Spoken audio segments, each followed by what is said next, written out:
The standard historical narrative of the 1941 summer and autumn campaign on the Eastern Front, particularly the climactic struggle for Moscow known operationally as Operation Typhoon, is traditionally depicted as a classic heroic saga of a standfast defense by Soviet forces under the inspired command of General Georgy Zhukovâ, aided by the onset of a brutal Russian winter and the thick, cohesive mud of the autumn Rasputitsa. This popular account, as explored in David Stahl's Operation Typhoon, Hitler's March on Moscow, October 1941, Cambridge University Press, 2013, suggests that the German Wehrmacht was simply defeated by the friction of geography and meteorology. However, a deeper deconstruction of the operational art reveals that the battle was actually decided weeks earlier, in mid-October, during the command friction following the dual encirclements at Vyazma and Bryansk. The true pivot of the campaign was not the frost of December, but a critical tactical decision made by the German High Command in the warm, dry weeks of early October, where they chose to prioritize the tactical cleanup of isolated pockets over the rapid, strategic severance of the Soviet transportation network. When Field Marshal Fedor von Bock launched Army Group Center toward Moscow on September 30, 1941, the German offensive achieved a level of tactical success that was unprecedented even by the standards of the Blitzkrieg. Panzer Group 3 under General Hermann Hoth, Panzer Group 4 under General Erich Hoepnerâ, and Panzer Group 2 under General Heinz Guderian executed a series of brilliant overlapping pincers that caught the Soviet Western, Reserve and Bryansk fronts completely off guard. Within less than a week, the German armoured columns converged near the towns of Vyazma and Bryansk, trapping 3 entire Soviet army groups. Over 600,000 Red Army soldiers, representing more than 40% of the Soviet forces defending the central sector, were suddenly caught in 2 colossal overlapping cauldrons, along with thousands of heavy artillery pieces, tanks, and crucial logistical stores. This was a catastrophic defeat for the Red Army, which seemed to signal the complete collapse of organized Soviet resistance in the Western USSR. The military impact of this tactical victory was so immense that it left the direct approaches to the Soviet capital virtually empty of organized defense. The Mogilsk defensive line, which Stalin had spent months constructing to protect the western suburbs of Moscow, was manned by nothing more than thin lines of military school cadets from the Podolsk Training Academy, local workers' militias, and under-equipped division-level remnants. In Moscow, a state of absolute strategic panic erupted by mid-October. Government ministries, the foreign diplomatic corps, the general staff, and major industrial centers were ordered to undergo a chaotic, immediate evacuation to Kuybyshev on the Volga River. High-ranking party officials fled the capital, looting occurred in the streets, and Joseph Stalin himself went so far as to discuss the potential terms of a separate peace or the surrender of the city. The German panzer groups stood just 100 miles from the Kremlin, with the ground still firm, the weather perfectly dry, and the skies entirely dominated by the Luftwaffe's 8 Air Corps. Yet, despite the absolute collapse of the Soviet Central Front, the German offensive began to stall, not from enemy resistance, but from a profound doctrinal and operational split within the Wehrmacht command. As David M. Glantz outlines in Barbarossa Derailed, The Battle for Smolensk, July to August 1941, Helion and Company, 2011, the German military doctrine of Bewegungskrieg was repeatedly compromised by the logistical friction between the highly mobile motorized divisions and the slow, horse-drawn infantry corps that formed the bulk of the army. While the panzer groups under Guderian, Hoth and Hoepnerâ were capable of rapid, deep penetrations of several dozen miles a day, the marching infantry divisions were limited to a maximum speed of 15 to 20 miles, constantly lagging days behind the armoured spearheads. This was a critical structural vulnerability that the Soviet command, despite their chaotic state, was beginning to exploit. This speed differential created a severe operational crisis at Vyazma and Bryansk. The trapped Soviet armies, although surrounded and cut off from their supply depots, did not immediately surrender. Instead, they launched fierce, desperate breakout attempts, fighting with a fanatical intensity that threatened to rupture the thin, overextended armoured lines sealing the pockets. Field Marshal Fedor von Bock, the commander of Army Group Center, was confronted with a classic military dilemma. If he allowed his panzer groups to continue their rapid advance toward Moscow, there was a high risk that the surrounded Soviet armies would break out and sever the German supply lines, turning the tactical victory into an operational disaster. Consequently, Bock adhered to standard Wehrmacht doctrine, ordering his armoured commanders to halt their forward drive and divert their tank divisions to compress, seal and systematically liquidate the Vyazma-Bryansk pockets. This decision, although tactically conservative and doctrinally sound, had a catastrophic strategic cost. For 10 crucial days between October 7th and October 17th, 1941, the premier armoured divisions of the Wehrmacht, including the 2nd, the 3rd and 10th Panzer divisions, were held in place, engaging in costly, localized battles of attrition to reduce the pockets, while the direct road to Moscow lay completely open. This 10-day delay bought the Soviet Stavka the precious time it required to stabilize its collapsing front. Stalin recalled General Zhukov from Leningrad to organize the defense of the capital, and more importantly, the delay allowed the Red Army to begin transferring fresh veteran Siberian divisions from the Far East. Furthermore, by the time the pockets were finally liquidated and the panzer groups were permitted to resume their advance, the weather had broken.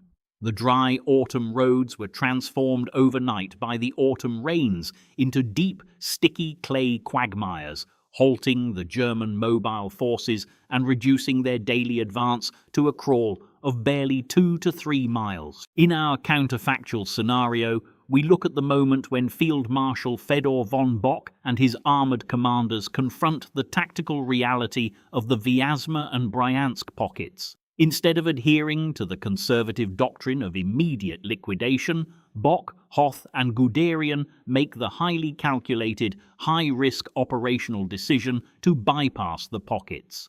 They recognize that the destruction of the Soviet armies, although desirable, is a secondary objective compared to the total collapse of the Soviet state, which can only be achieved by the immediate capture and isolation of Moscow before the winter rains begin.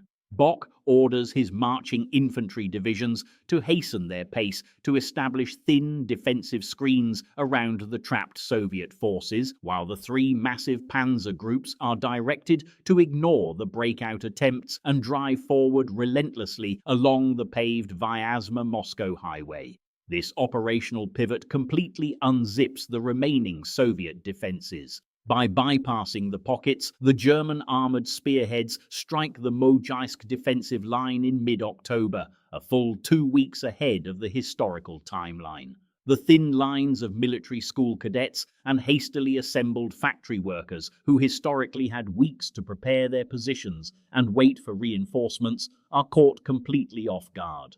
Under the coordinated tactical air support of Field Marshal Albert Kesselring's Luftflotte II, Guderian's Panzer Group II sweeps around the southern flank of the Mojaisk positions, while Hoth's Panzer Group III punches through the northern sector. Within days, the fragile Soviet defensive line is completely shattered, and the German motorized divisions flood into the outer suburbs of the capital, with the ground still dry and hard, completely avoiding the paralyzing mud of the Rasputitsa. By October 15, 1941, the advanced elements of the 2nd Panzer Division reach the outer ring road, the MKAD looking directly at the spires of the Kremlin through their binoculars. The speed of the German advance prevents the Soviet command from organizing any cohesive urban defense. In Moscow, the strategic panic that historically caused a brief riot on October 16th now escalates into a complete collapse of civil authority. The workers' militias are swept aside in the open steppe, before they can even dig trenches in the frozen ground, and the Soviet leadership is forced to abandon the city in a state of absolute chaos, leaving the logistical and political heart of the Soviet Union exposed to immediate German occupation and isolation, without the ability to conduct a prolonged street-by-street battle of attrition. To comprehend the devastating strategic impact of this counterfactual German advance, one must examine the raw logistical layout of the Soviet Union. As Evan Maudsley details in Thunder in the East, the Nazi-Soviet War 1941–1945, Bloomsbury Academic 2015, the Soviet transport network was almost entirely dependent on the spatial geometry of its railway lines. Moscow was not merely a political capital or a symbolic prize. It was the absolute logistical, industrial, and telecommunication spine of the entire Soviet state. Under the ruthless command of Lazar Kaganovich, the People's Commissar for Transportation, the Soviet railway network was completely centralized in Moscow.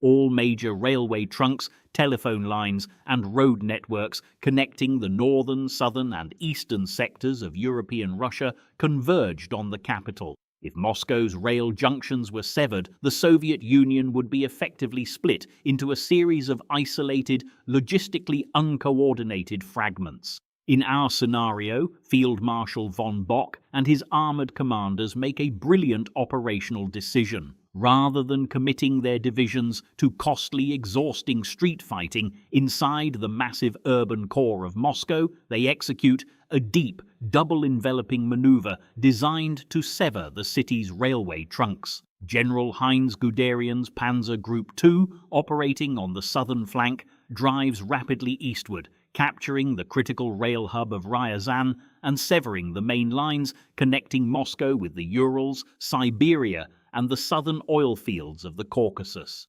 Simultaneously, General Hermann Hoth's Panzer Group III swings wide to the north, capturing Yaroslavl and cutting the railway lines that connect the capital with the northern ports of Murmansk and Arkhangelsk, through which British Lend-Lease supplies were just beginning to flow. This twin armoured thrust achieves a state of absolute logistical paralysis for the Soviet Red Army.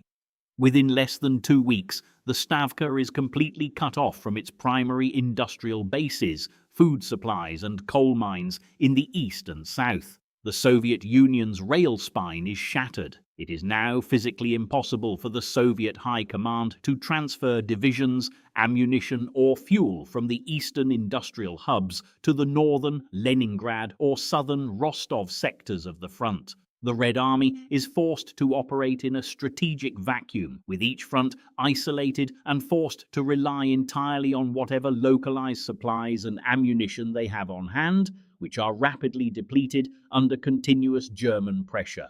The massive coal fields of the Donbass and the industrial centers of the Urals are rendered completely useless to the defenders of the central sector, as there are no longer any operational railway lines to carry their outputs to the front.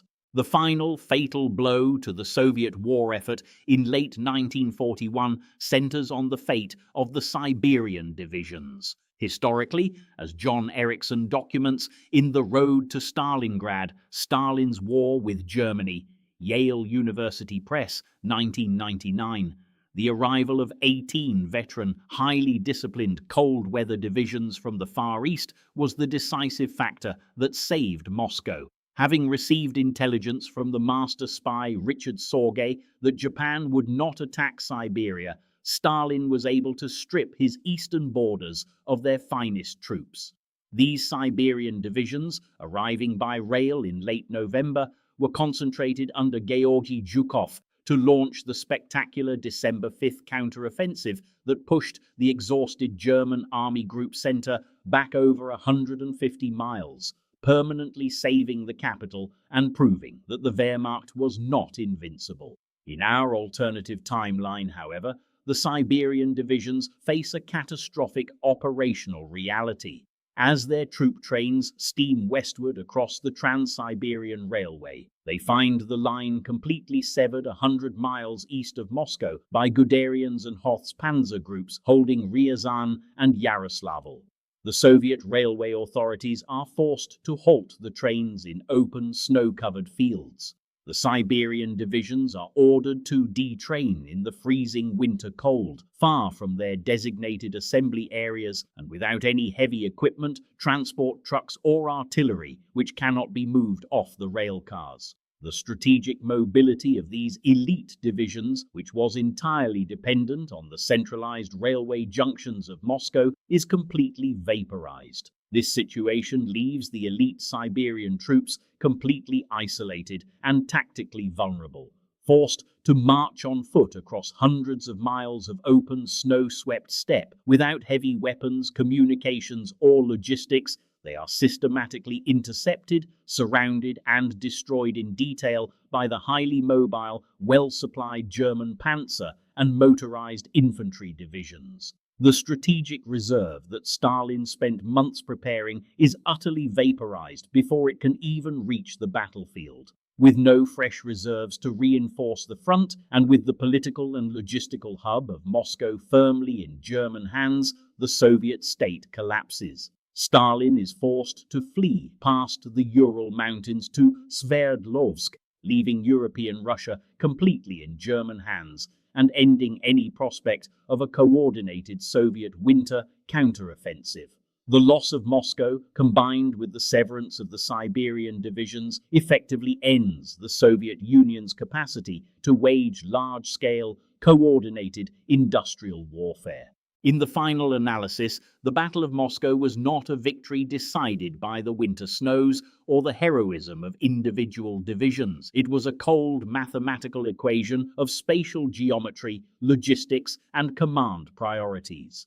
The historical German failure in Operation Typhoon was not an inevitable consequence of the climate, but the direct result of a command failure to recognize the absolute strategic importance of Moscow's railway junctions. By choosing to halt their armored groups to liquidate the Vyazma-Bryansk pockets, the German High Command fell victim to a tactical illusion, prioritizing the cleanup of surrounded enemy forces over the rapid, decisive severance of the Soviet Union's logistical spine.